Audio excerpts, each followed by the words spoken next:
संभाग की खबरें YouTube पर देखने के लिए आज ही सब्सक्राइब करें उदयपुर न्यूज और बेल आइकन पर क्लिक जरूर करें ताकि संभाग की हर खबर आप तक सबसे पहले पहुंच सके।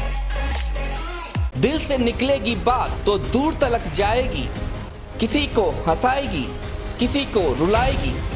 जिंदगी कुछ नहीं किस्सों की रवानी है, यकीन मानो दोस्तों मेरी और आपकी कहानी है। बात या फिर कोई करामात, सियासत या फिर अदावत, होंगी कुछ ऐसी शख्सियत जिन्हें देखना और सुनना चाहेंगे आप। दिल से निकलेगी, लबों से फिसलेगी, आप तक पहुंचेगी। मन की बात मनु राव के साथ। नमस्कार, आप देख रहे हैं हमारा खास कार्यक्रम मन की बात मनु राव के साथ। आज हमारे साथ दोस्तों जो शख्सियत है वो किसी परिचय की मोहताज नहीं। वो शख्सियत ऐसी है जिसे कोई भी देखे तो उसका दिल पसंद हो जाएगा। अगर उनको इलेक्ट्रॉनिक मीडिया का विश्व पितामह कहें तो भी कोई अतिशयोक्ति नहीं होगी। जी हाँ, आज हमारे साथ हैं हरदिल अजीज छोगालाल जी भोई साहब। हम उनका स्वागत करते हैं। स्वागत भाई साहब आपका बहुत बहुत। नमस्ते। सबसे पहला जो सवाल है मन की बात में, वैसे तो आपको काफ़ी लोग जानते हैं और कम लोग जानते होंगे कि आप हिता से हैं, तो थोड़ा अपने बारे में बताएं, आप अपने बारे में कि कहाँ से आप आए और फिर किस तरह से स्ट्रगल किया आपने। मनोज साहब, हिंता जो गांव है अपने वल्लभ नगर तहसील में आता है जी। भिंडर और कीर की चौकी के बीच में जो रास्ता जाता है वो हिंता गांव है। अब हिंता गांव पुराना गांव है, उदयपुर से पहले बस चुका था ये तो जी। और वहाँ गरीब घर में पैदा हुए, माली हैं भोई हैं, तो सब्जी बेचते थे माँ बाप। और लेकिन मेरे जो भी थे मेरे नाना जी, वो उस जमाने में भी, क्योंकि मेरी जब 62 साल की उम्र है जी, तो मेरे को उन्होंने पढ़ाया, मतलब तो मेरे ख्याल से मेरी जात में या मेरे गांव में सबसे पहले मेरे को पढ़ाया था। अच्छा अच्छा। क्योंकि माली को और बोई को तो खेती की बाड़ी करते थे, तो यानी कि मेरे नाना जी उस जमाने में भी, क्योंकि अभी तो नहीं है नाना जी, लेकिन हिंता गांव में उस जमाने में भी सफ़ेद धोती पहनते थे और ताज, एक सिगरेट आती थी काले कलर की, ताज सिगरेट जी। तो यानी कि 80 साल पहले मेरे नाना जी ताज सिगरेट पीते थे और लाइबो से नहाते थे गांव में। अच्छा अच्छा। तो उन्होंने मुझे पढ़ाई लिखाई कराई, तो धन्यवाद। बहुत ज़्यादा मैं नहीं पढ़ सका मेरी आदतों के कारण, बाकी उन्होंने मेरे को 5वीं क्लास की शिक्षा हिंता गांव में दी। फिर मेरे पिताजी यहाँ गन्ना का रस बेचते थे जी, तो गन्ने का रस बेचने के साथ साथ यहाँ पढ़ाई कर ली, ये हिंता। और आपको राजनीति में कितना समय हो गया है? राजनीति की जब बात करें यार, लगभग मेरे ख्याल से तो मेरे नाना जी जंगसंग में थे हिंता गांव में। उस जमाने में वल्लभ नगर सीट से राव कमलेंद्र सिंह जी ही चुनाव लड़ते थे, कारण के बीजेपी तो थी नहीं जी, जंगसंग थी। और जंगसंग के ज़माने में कांग्रेस से तो गुलाब सिंह जी सक्तावत बड़े नेता थे वल्लभ नगर के, और राव कमलेंद्र सिंह जी जंगसंग के नेता थे। तो मेरे वो नाना जी भी जंगसंग में थे। फिर हम वही जंगसंग का निशान जो दिए का निशान था जी, तो नाना जी के साथ साथ हम भी वो स्टेंसिल आती थी ब्रश से दीवारों पे दिया छाप देते थे जी। फिर यहाँ आए तो यहाँ फिर वही बीजेपी में चले गए जी। ये सब किस्सा है। और जो इमरजेंसी लगी थी, जब देश में इमरजेंसी लगी, वो कई सारे बीजेपी के आरएसएस के नेताओं को बंद कर दिया था। उस समय मैं 10वीं क्लास में पढ़ता था जी। और 10वीं क्लास में पढ़ने के साथ साथ मैं कुंड शाखा, आरएसएस की कई सारी शाखाएं चलती है उदयपुर में, हाथीपोल, खटीकवाड़ा, वैसे के वैसे हमारे कुंड शाखा, जिसको तीज का चौक के अंदर कहते हैं, उस शाखा का स्वयंसेवक था जी। तो अब संघ से जुड़ने के बाद तो पक्की बात है कि वो हम नेकरे या जो भी कह लो जी, बीजेपी के हो गए बस। आप मेवाड़ में अपना आदर्श किसके मानते हैं? अगर बात करें किसी पार्टी की तो आदर्श किसे मानते हैं? आदर्श की जब मैं जहाँ तक थोड़ा बहुत समझने लगा जी। कि भानुकुमार शास्त्री भी बहुत बोल्ड आदमी थे जी। कारण के राज तो चाहे वो स्टेट का हो या सेंटर का, भारत सरकार का हो, सब में कांग्रेस ही राज करती थी। लेकिन हम जो सुनते थे भानुकुमार जी शास्त्री के बारे में, वो किसी भी समस्या के लिए किसी भी अधिकारी का, आरएस हो या आईएएस हो, भानु कुमार जी उस समस्या को निपटाने के लिए उसकी आईएएस या आरएस की फेट तक पकड़ लेते थे। अच्छा। इतने मतलब बोल्ड थे भानु कुमार शास्त्री। और फिर उसके बाद में ये आए गुलाब चंद जी कटारिया। तो गुलाब चंद जी कटारिया को जो देखा है, मैंने कहा यार ये भी बहुत तेज भाषण देते हैं, धामधीम करते हैं, हर कहीं लट लेके खड़ा हो जाना, मतलब कुल मिला के गुलाब जी भी बोल्ड है। बस ये दो आदमी मुझे लगे। आप इतने साल से राजनीति को देख रहे हो, पत्रकारिता में देख रहे हो, अगर उदयपुर की बात करें, पालिका परिषद निगम क्या स्थिति है अभी, अगर अपन बात करें अभी के 4 साल हो गए हैं, आप क्या मानते हैं इस बार के कार्यकाल को किस तरह से देख रहे हैं? क्योंकि कार्यकाल आपने हर सभापति का भी देखा और महापौर का भी देखा और पार्षदों का भी देखा। आपकी पत्नी तीसरी बार पार्षद हैं और भी वन अनुमति समिति अध्यक्ष भी हैं। क्या क्या देखा आप और किस तरह से विकास को देख रहे हैं इस 4 साल को? स्मार्ट सिटी अगर बात करें तो स्मार्ट सिटी कहाँ है? देखो, स्मार्ट सिटी और नगर निगम जी, स्मार्ट सिटी एक अलग प्रोजेक्ट है, उसका निगम से कोई लेना देना ही नहीं है जी। स्मार्ट सिटी बिल्कुल एक जिसका सीईओ आईएएस अधिकारी है कंवर इकबाल जी और कलेक्टर। तो स्मार्ट सिटी का और नगर निगम का कोई लेना देना ही नहीं है। हाँ, ये जरूर है कि वो साथ बैठते हैं, आपस में सलाह मशवरा कर लेते हैं। क्योंकि मैंने भी अभी स्मार्ट सिटी के प्रेस कॉन्फ्रेंस हुई थी 1 महीना पहले जी। उसमें मैं भी गया था। तो स्वयं उस आईएएस अधिकारी ने और चंद्र सिंह जी कोठारी ने भी कहा था कि हमारा काम अलग है और स्मार्ट सिटी का काम अलग है। अब रही बात कि आप शायद यही पूछना चाहते हो कि यार ये उदयपुर शहर में पूरा गड्ढे हो रहे हैं, ये सीवरेज के इतने खड्डे खुदे हुए हैं, नगर निगम क्या हो रही है। अब चंद्र सिंह जी है, देखो हमारे तो पुराने मित्र हैं। चंद्र सिंह जी एक भारतीय मजदूर संघ के नेता है जी। नो डाउट, ठीक है, वो ईमानदार है, लेकिन नेतागिरी में तो शाम दाम दंड भेद ऐसा आदमी चाहिए। फिर मुझे ऐसा लगता है मेरी जानकारी में कि जब जनरल सीट कोई भी आती है ना उदयपुर में, महापौर के लिए या नगर निगम के लिए, तो विशेषकर 2 जातियां उदयपुर में जो जिसको कहते हैं अपन 2 जातियां उदयपुर में, जैन समाज या ब्राह्मण समाज, इनमें एक कंपटीशन रहता है जी। कंपटीशन का मतलब कि बीजेपी में तो सबसे ज़्यादा जैन ही है। देखो यार, कांग्रेस की जब बात करते हैं तो कांग्रेस में तो सभी ब्राह्मण समाज के लीडर हैं, चाहे वो बहुत पुराना सुरेश जी पालीवाल ले लो, गिरिजय व्यास ले लो, मधुसूदन जी शर्मा जो कांग्रेस के अध्यक्ष हैं। तो कुछ कुछ तो जातियों में पार्टियां या लोग बटे हुए हैं। तो मैं अब वर्तमान में जो बोर्ड है, नो डाउट कुछ काम तो अच्छे हुए हैं, जैसे चंद्र सिंह जी और पारस जी जो निर्माण समिति के अध्यक्ष हैं, पारस जी सिंघवी ने अपने कार्यकाल में जैसे कि पूरा शक्तिनगर का नाला आपने देखा, हमने देखा, शक्तिनगर एक बापू बाजार की तरह चौड़ा हो गया, नाले को दबा दिया। उसके बाद में जो आयड की पुलिया पर सेलिब्रेशन के मॉल के सामने रोज जाम लगता था जी।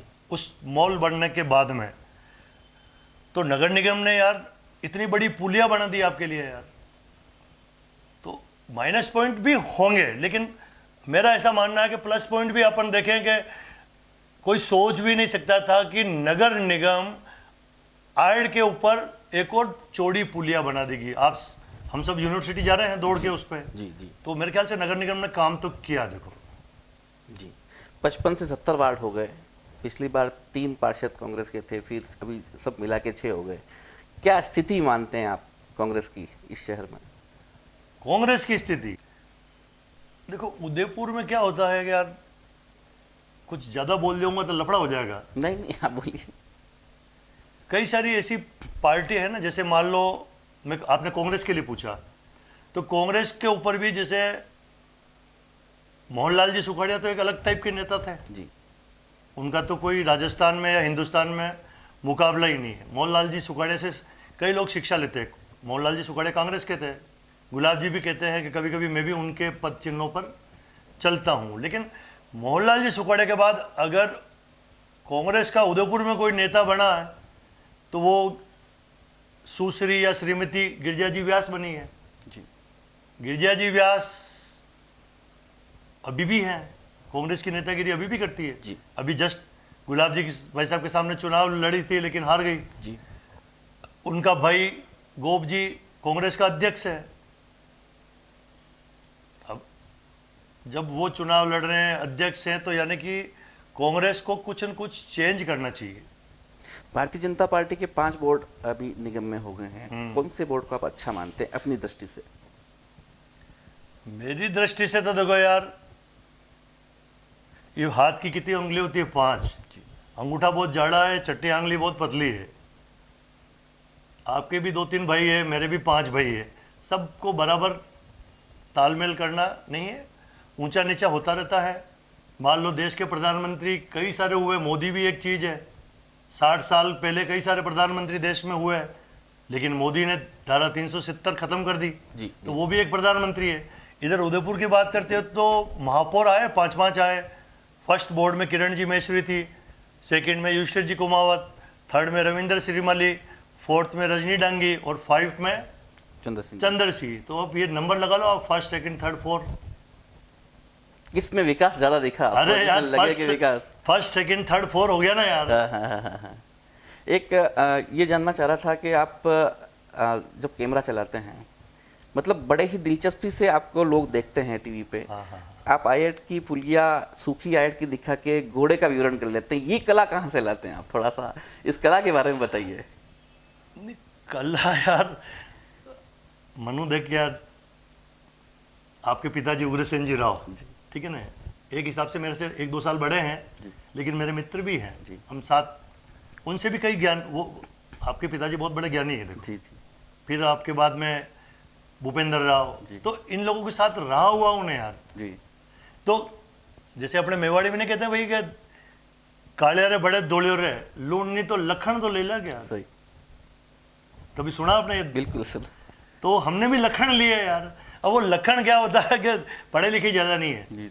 इसलिए क्या कि वो मान लो कहीं शूटिंग कर रहे हैं, अब शूटिंग कर रहे हैं तो यार कोई अचानक कोई दूसरी चीज़ दिख जाती है जी, तो यार वो शूटिंग तो मैंने सोचते हैं कि यार वो तो ये गंदी नाली या टूटी हुई सड़क तो हम रोज ही देखते हैं, उसको कैमरा घुमाते घुमाते कोई घोड़ा और गधेड़ा दिख जाता ना, तो अपने आप अपन घोड़े और गधेड़ों को देख के तो अचानक वो बातें याद आ जाती है।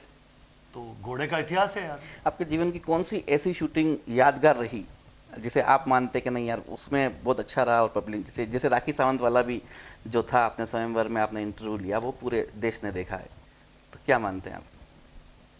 देखो राखी सावंत क्या, एक्चुअल में तो वो जिसको अपनी भाषा में का मतलब कोई गाली नहीं है जी।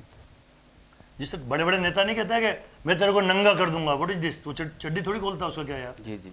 और जो भी अपनी मेवाड़ी भाषा है कि क्या नंगे पुंगे नंगा पंगा नहीं है, तो वो जिस तरह से टीवी में इंटरव्यू देती है फूड भाषा में राखी जी, तो वो जब पढ़ी लिखी है, फिल्म इंडस्ट्री में है, इतनी फूड भाषा में नेशनल न्यूज़ पे बात करती है, तो सबको अखरता है कि यार ये कैसी औरत है यार जो इस तरह से ओछी भाषा में बोलती है। उदयपुर में आई थी, अपने उदयपुर के पत्रकार थे, हो सकता है आप भी हो उसमें। जी। हम सब लोग गए कि यार आज इसकी राखी को अपन खिंचाई कर लेंगे।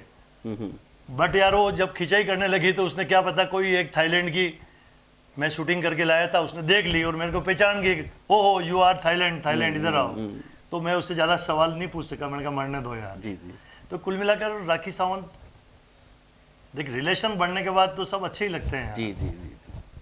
तो ये मेरा तो ख्याल है, उनके बारे में ज़्यादा नहीं पूछे। वो राखी सावंत है, संभावना सेठ है। नहीं, मेरा सवाल ये है कि सबसे अच्छा कवरेज क्या लगा आपको, या किस जगह में मतलब आपको ये लगा कि नहीं वाकई में ये कवरेज दिखाना चाहिए, ये काम अच्छा हुआ? वैसे तो सारे ही अच्छे होते हैं आपके।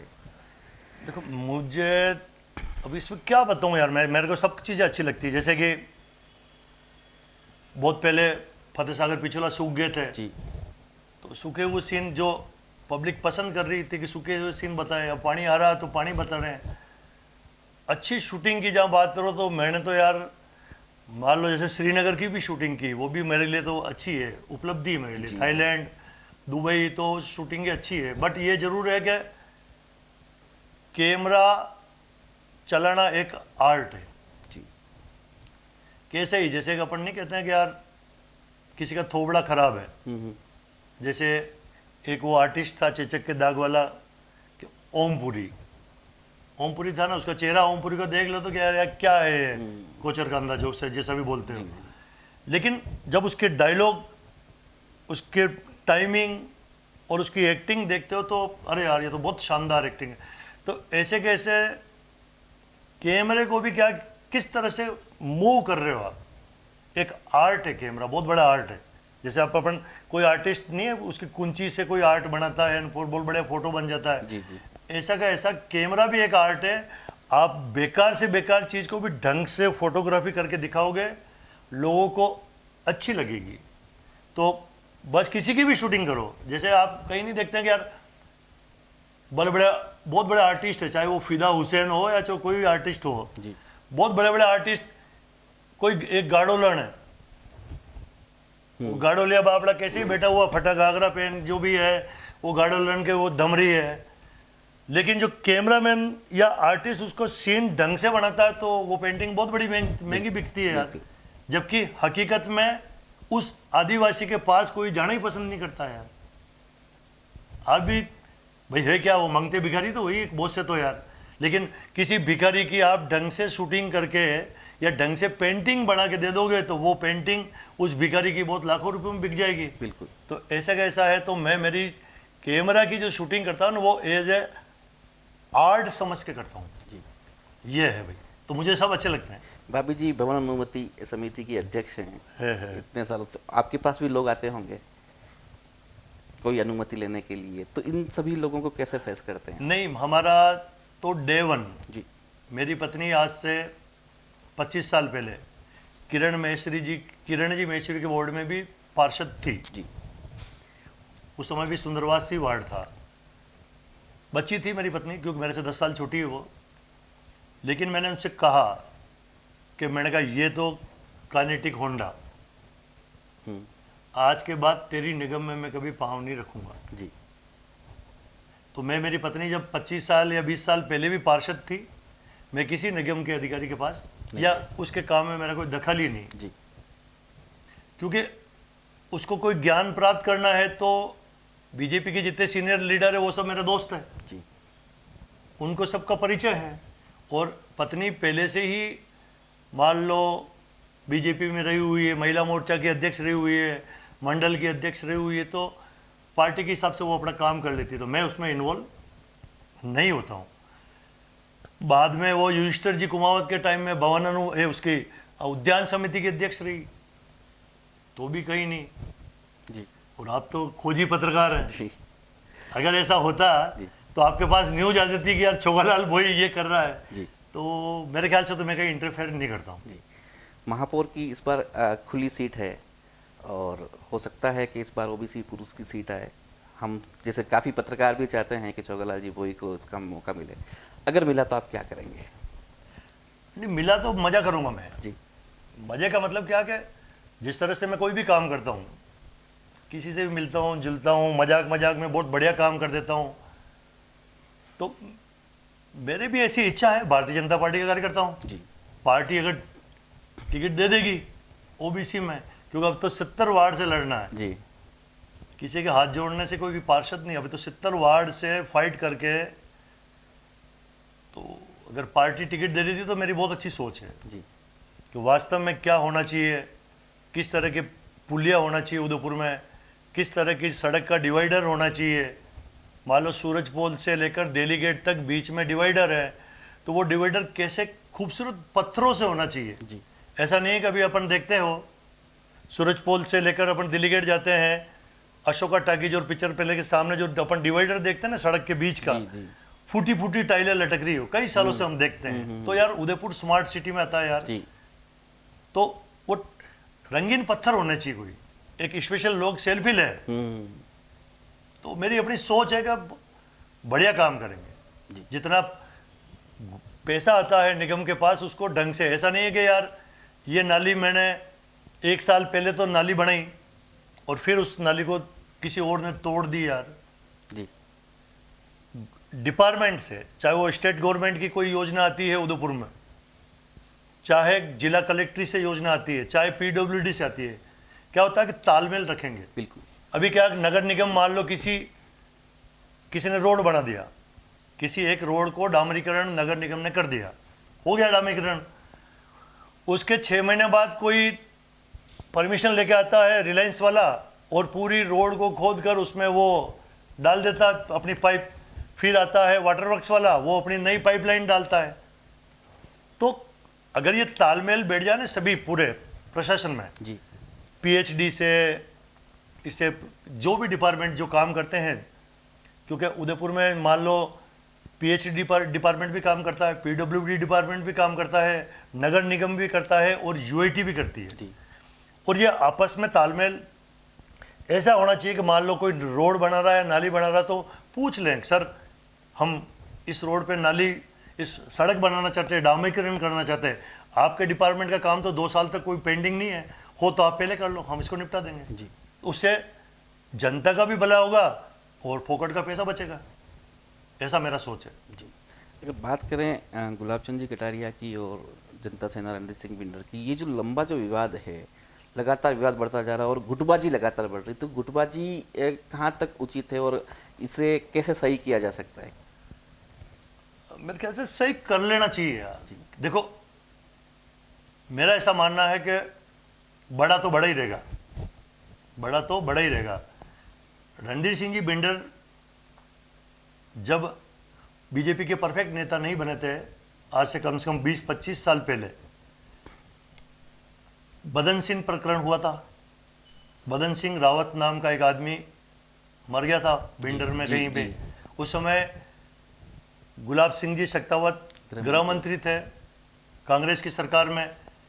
वो पूरा मुद्दा गृह मंत्री गुलाब सिंह जी शेखावत और कांग्रेस के खिलाफ अगर किसी ने उठाया तो गुलाब चंद जी कटारिया ने उठाया कि गृह मंत्री ने बदन सिंह रावत की हत्या करवा दी। ठीक है ना? वो किस लिए किया? वो स्थापित करना चाहते थे रणधीर सिंह बिंडर को, और रणधीर सिंह जी बिंडर भी उनके साथ थे। हम लोग भी गए थे, मैं गया था, मेरे नेता प्रमोद जी सामर गए थे, पारसजीत सिंह भी गए थे, कई लोग हम गए थे उदयपुर से जी। तो वहाँ पुलिस के पत्थर भी हम लोगों ने भी खाए थे। तो कुल मिलाकर हमने भी सोचा कि यार रणधीर सिंह जी बहुत बढ़िया आदमी है, बढ़िया लीडर है, ये हमारे वल्लभनगर का बहुत काम करेंगे। वो जीत भी गए बाद में जीत भी गए, लेकिन पता नहीं संगठन के और उनके आपस में क्या तालमेल बिगड़ा तो एक दूसरे के खिलाफ हो गए। राजनीतिक है, राजनीतिक में तो ये चलता रहता है। मान लो किसी को सीएम एक को बनना है तो सीएम संगठन क्या पता किसको बनावे, और हर आदमी अपनी दावेदारी तो पेश करता ना यार। मान लो गुलाब चंद जी कटारिया ने भी सोचा होगा कि मैं 2 बार राजस्थान सरकार में प्रतिपक्ष का नेता रह चुका हूँ, 2 बार बीजेपी का प्रदेश अध्यक्ष रह चुका हूँ, 2 बार गृह मंत्री रह चुका हूँ, अब मेरे को एमएलए का नंबर आया तो मैं सीएम बन सकता हूँ। इच्छा तो सबकी होती है ना यार। सही। तो सबकी हो सकती है। तो उधर से वसुंधरा राजे ने सोचा कि नहीं मैं ही बढ़ूंगी, तो मैं ही बढ़ूंगी, तो वो भी अपनी लॉबिंग तो करती है ना यार। अगर सीएम एमएलए ज़्यादा आ गए तो हो सकता है कि वसुंधरा की लॉबिंग में कई सारे लोग हैं जी, तो लॉबिंग से भी तो झगड़ा होगा नहीं यार। बिल्कुल। आज जैसे इसी लॉबिंग की वजह से आप भी बोलते हो, हम भी पढ़ते हैं कि भाई अशोक गहलोत और सचिन जी पायलट आपस में नहीं बनती है, या दोनों के तालमेल ठीक नहीं है जी। है तो दोनों कांग्रेस के जी। तो तालमेल तो बिगड़ सकते हैं कंपटीशन में। तो वो का वही इनका भी हुआ है। कंप्रोमाइज कुल मिला के कर लेना चाहिए, जनता का भला होगा जी।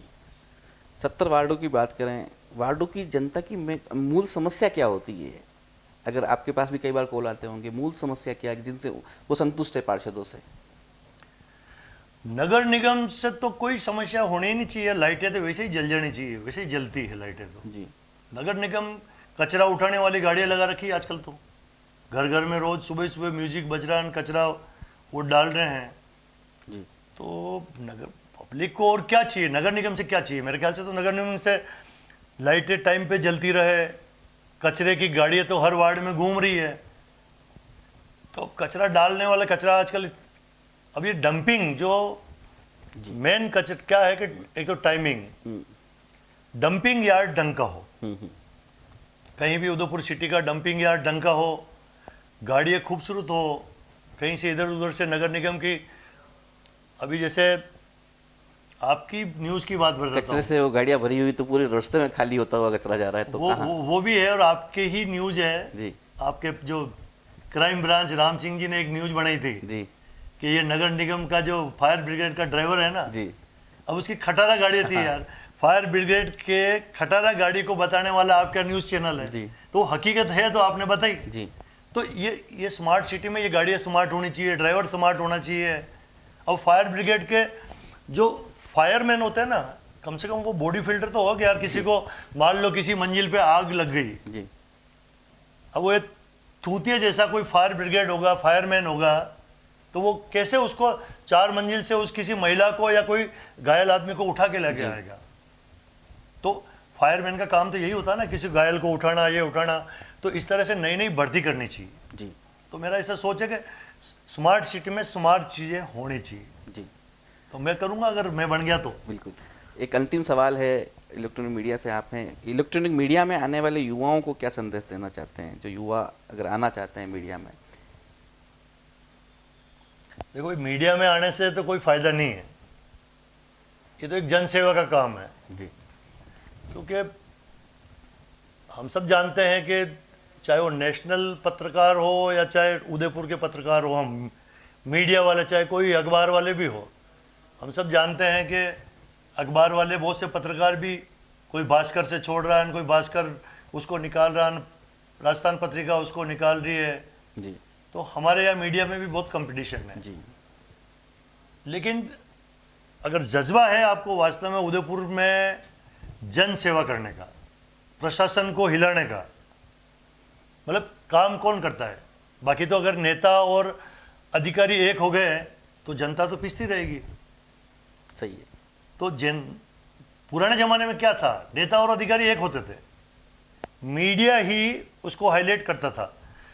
आज का मीडिया बहुत तेज है, चाहे वो सोशल मीडिया हो, चाहे अपना ये इलेक्ट्रॉनिक मीडिया हो। तो ये एक जज्बे की बात है। मेरा कमाई का तो कोई सौदा इसमें होता नहीं है। बच्चे बच्ची का पेट भर ले तो भी मुश्किल है। अब मेरी बात छोड़ो, मैं तो, मेरे तो खुद की केबल है, कनेक्शन है, धंधे पानी कर लेता। लेकिन आम आदमी का अगर कोई मान लो कैमरामैन बनेगा या रिपोर्टर बनेगा तो उसे क्या हो जाएगी, आपके 20-25 हज़ार तनख्वाह मिल जाएगी जी। इससे ज़्यादा तो नहीं होगा ना यार जी। तो 20-25 हज़ार तो आज एक बच्चे को पढ़ाओ तो उसकी फीस हो जाती है स्कूल में यार 10-5 हज़ार 7 हज़ार तो महीने के यार। लेकिन मीडिया में आने से ये फ़ायदा है कि देश का भला होगा, उदयपुर का भला होगा। वो इन बातों को जिला प्रशासन को बताएगा। कई नेता, जिसको हर नेता को जानकारी नहीं है कि उदयपुर में क्या नुकसान हो रहा है या क्या उदयपुर में खराबी हो रही है, तो अपने मीडिया के हिसाब से उस नेता को भी पता चलेगा।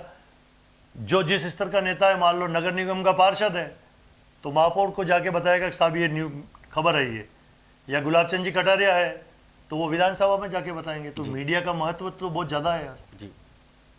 शहर की जनता को क्या मैसेज देना चाहते हैं, अगर आपको टिकट मिलता है, एक छोगालाल जी भोई एज ए प्रत्याशी के रूप में क्या कहना चाहेंगे? उदयपुर के सभी लोगों से मेरा नमस्ते। ये मेरे मित्र हैं मनु जी राव, इनको बहुत बहुत शुभकामनाएं कि ये मेरे लिए इतना सोच रखते हैं कि यार मेरे को टिकट मिल जाए। लेकिन कभी कभी क्या होता है कि भगवान टाटले को नाखून देता नहीं है। हो सकता है कि पहले भी नहीं दिया, अब नहीं मिले, कोई बात नहीं, पार्टी दे देगी। तो किसको टिकट मिले तो कौन खुश नहीं होता है, मैं भी खुश हो जाऊंगा। और ये गारंटी देता हूँ कि उदयपुर में बहुत बढ़िया काम करके बताऊंगा, नहीं तो मेरे मुंह पे थूक देना। कारण क्या, अनुभव काम आता है। मेरे किरण जी महेश्वरी जो 5 साल में नगर निगम की सभापति थी, उनका पूरा कार्यकाल का मेरे को अनुभव है। युष्टे जी कुमावत मेरे दोस्त हैं, बिल्कुल, उनके साथ उनका भी कार्य मैंने देखा हुआ है। रविंद्र जी श्रीमाली का काम देखा हुआ है, उसके बाद में रजनी डांगी का काम देखा हुआ है, और अभी चंद्र सिंह जी कोठारी का देखा हुआ है। जितने पार्षद है, चाहे वो पारजीत सिंह वो हो चाहे कितने ही हो, सबको मैं जानता हूँ। तो नगर निगम को क्या काम किस टाइम पे करना चाहिए वो मुझे अनुभव है। तो अगर अनुभव में आप हेल्प करना, अगर ओबीसी की गोटी आ जाती है जी, तो टिकट पार्टी दे देती तो ठीक है, नहीं तो जो खड़ा होगा उसको जिताएंगे। तो हमारी शुभकामनाएं आपके साथ हैं। ये थे छोगालाल जी भोई जी, इलेक्ट्रॉनिक मीडिया के विश्व पितामह इन्हें कहा जाता है। नहीं, और विश्व इन्होंने पितामह इतने नहीं यार। सालों तक जो काम किया है, भले ही राजनीति से हो, भले ही मीडिया के माध्यम से हो, शहर विकास के लिए बहुत सारा काम किया है। ये वाकई में शान मेवाड़ है और हमें अच्छा लगा कि इनसे हमने मन की बात की। आगे भी इसी तरह की कई शख्सियतों से आपको रूबरू करवाते रहेंगे। फिलहाल इजाजत दीजिए मनु राव को और देखते रहिए उदयपुर न्यूज। नमस्कार। बहुत बहुत धन्यवाद भाई, बहुत बहुत शुभकामनाएं, आपका चैनल खूब आगे बढ़े। संभाग की खबरें यूट्यूब पर देखने के लिए आज ही सब्सक्राइब करें उदयपुर न्यूज और बेल आइकन पर क्लिक जरूर करें ताकि संभाग की हर खबर आप तक सबसे पहले पहुंच सके।